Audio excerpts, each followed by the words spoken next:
competitive advantage, relationships, network, and ecosystem.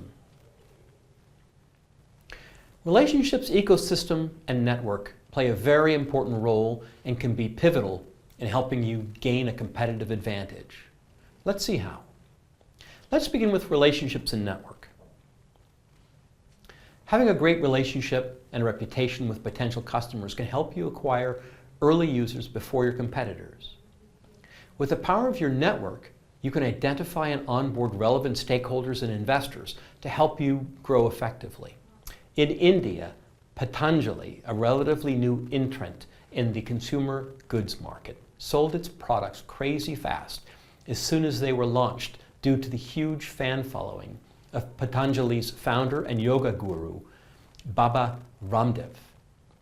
Your network can also be helpful in creating a robust distribution channel to enable your customers to get your products easier, get them faster and cheaper. For example, when a product finds its way into a Walmart store, the product's sales jump exponentially. PayPal grew its base of sellers by offering itself as a payment option on eBay. Airbnb increased its own listings by offering a way for its customers to cross-post listings on one of the world's most popular listing sites, Craigslist. If you want to create a differentiation through relationships and network, think of the following. Are there investors, mentors, influencers, vendors, distributors, customers, and other stakeholders in your market that you can get connected to through your network? Who are potential influencers in your market that you are or can be connected to, who would love and broadcast your product to their network? Who are the people in your network that are an important part of your supply chain or business process? How good is your relationship with relevant people in your network, and how could you make it stronger? Let's touch base on the ecosystem. Companies located in a conducive ecosystem, particularly a startup ecosystem, have a competitive advantage because of access to capital and press, talent, expertise, mentorship, suppliers, and startup communities. This is the reason why Silicon Valley has been so successful.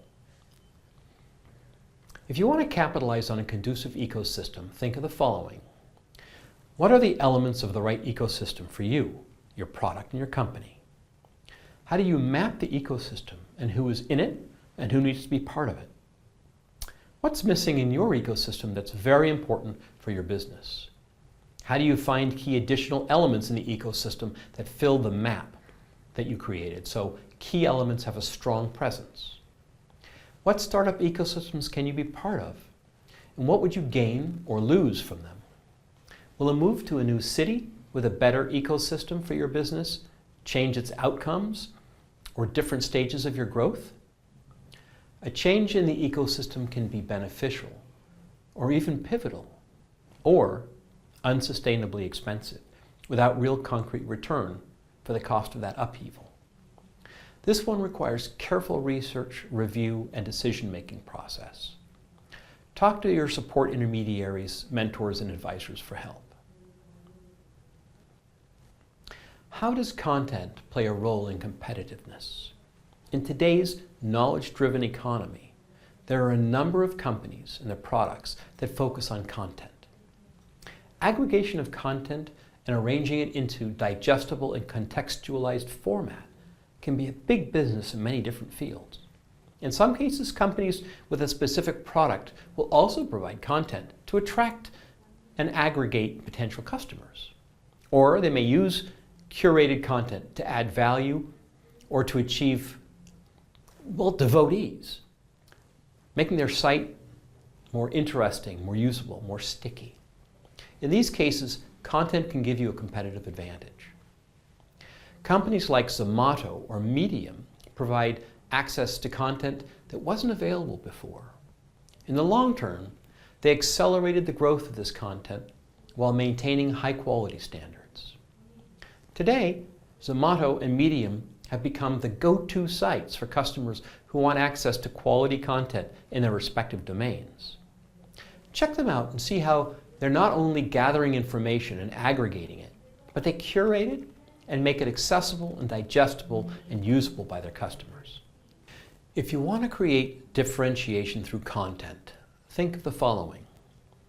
How can you acquire or create unique, good quality content? How can you curate it to make it unique, different, and valuable?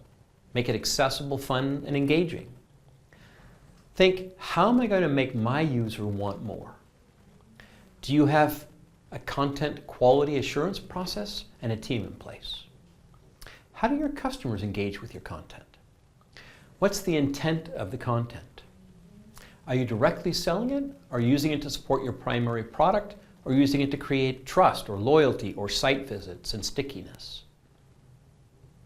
As you think about how to differentiate yourself, think deeply about your unique product, the speed at which you can operate, the amount of capital you can access for growth, the strong, well-balanced team you can build, and the relationships, network, and ecosystem you can leverage. All of these are factors that can help create competitive advantages. The next question is how to sustain that advantage and stay differentiated.